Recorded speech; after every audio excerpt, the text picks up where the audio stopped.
भारतीय संविधान के भाग 3 में नागरिकों के मूल अधिकारों की घोषणा की गई है। प्रजातांत्रिक शासन व्यवस्था में मूल अधिकारों की घोषणा संविधान की मुख्य विशेषता होती है। वास्तव में लोकतंत्र का आधार ही जनता के अधिकारों का संरक्षण है, अर्थात जब सरकार जनता के अधिकारों की रक्षा न करे तो लोकतंत्र खत्म हो जाएगा। व्यक्ति के बहुमुखी विकास के लिए जिन अधिकारों का प्राप्त होना आवश्यक है उन्हें हम मूल अधिकार कहते हैं। ये अधिकार ही व्यक्ति के विकास और उसकी स्वतंत्रता की आधारशिला है। प्राय संसार के सभी अच्छे संविधानों में इन अधिकारों के लिए उपबंध है। इन अधिकारों को अपनाने की प्रेरणा हमें अमेरिका के संविधान से मिली है।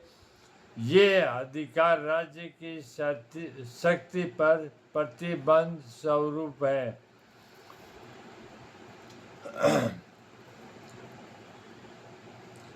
हमारे संविधान के मूल अधिकारों की सुरक्षा का कार्य भी सर्वोच्च न्यायालय को सौंप दिया है, जिससे इन अधिकारों के अतिक्रमण होने पर उपयुक्त और शीघ्र उपाय की व्यवस्था करने के लिए बंदी प्रत्यक्षीकरण, अर्थात किसी को गलत तरीके से शासन प्रशासन या कोई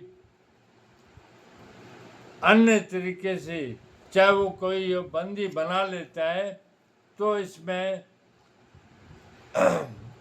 न्यायालय के लिए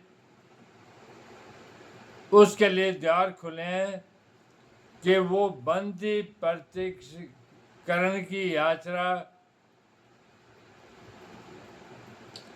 बंदी प्रत्यक्षीकरण की याचिका कोर्ट में डालें। इसको हैबियस कॉर्पस भी कहा जाता है। परमादेश मैंडामेस प्रतिजय प्रोहिबिशन उत्प्रेरण अधिकार पर्चा आदि रिटें जारी करने की शक्ति प्रदान की गई है। इन मौलिक अधिकारों के लिए बंदी प्रत्यक्षीकरण परमादेश प्रतिषेध उत्प्रेरण और अधिकार पर्चा ये 5 प्रकार के रिट है जो इन संवैधानिक अधिकारों की रक्षा के लिए भारतीय संविधान में शामिल की गई है और इनको आर्टिकल 226 के तहत हाई कोर्ट में कोई भी नागरिक डाल सकता है।